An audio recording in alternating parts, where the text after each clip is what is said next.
Shadow and Bone talks about Alina. Just another small-town girl living in a dystopian world.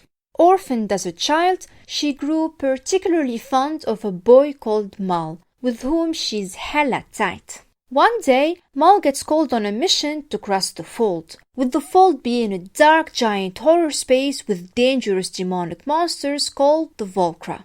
And since she's the cleanest queen, Alina inserts herself into the strip to better keep tabs on her honeyboo. However, she ends up making quite the discovery.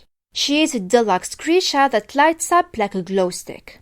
Grishas are like gothic avatars / witch doctors who can control certain elements or squash people's insides, and her powers are one of a kind. In a few seconds, she went from being a crap-producing nincompoop to a freaking Sunbeam Factory prophet. The Sun Summoner. Pretty cool name if you ask me, if only fame wasn't so deadly. Being the chosen one has its downsides sadly, like being the Driscoll's kill the witch on sight main target. Hair's gonna hate, I guess. Luckily, General Kirigan is there to save the day. He waltzes in with his dark horse and his emo pirate fashion sense and slashes the hunters in half with a single superfly hand motion. He protect, he attack, but most importantly, he's about to be her new favorite eye candy snack. The tension is real between the duo, and it grows harder when he takes her to the Little Palace, the home of all Grishas. Over there, Alina realizes that life as she knows it is dead and gone. She has one mission from now on, to destroy the Fold and to pull everyone out of decades long of starvation and misery. No pressure though. The whole world blames the Grisha for the Fold to begin with, so it's quite befitting that a Grisha gets to destroy it. And to make things worse, the people there aren't exactly known for their patience, and they sure as hell aren't gonna wait for the newbie to catch up. Good thing slick hair is always of service. Their skin-to-skin contact is quite bombastic, because as soon as they touch, she shines bright like a diamond. How romantic. The bitter Baghra could never.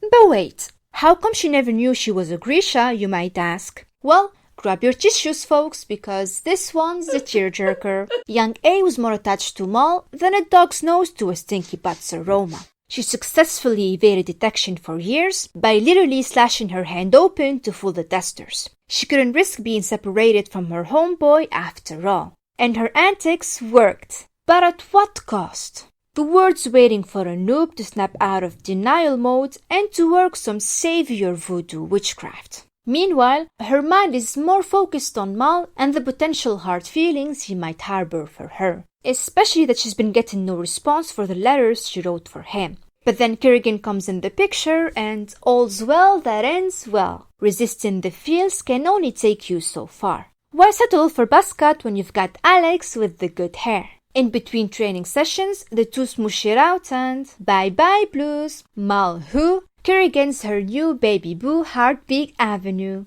Welcome to the latest segment of Are They Dating or Are They Siblings? The power couple's gene pool screams twinsies, and we're here for the booming romance. Even though one of them is a megalomaniac and there's an obvious power balance at play.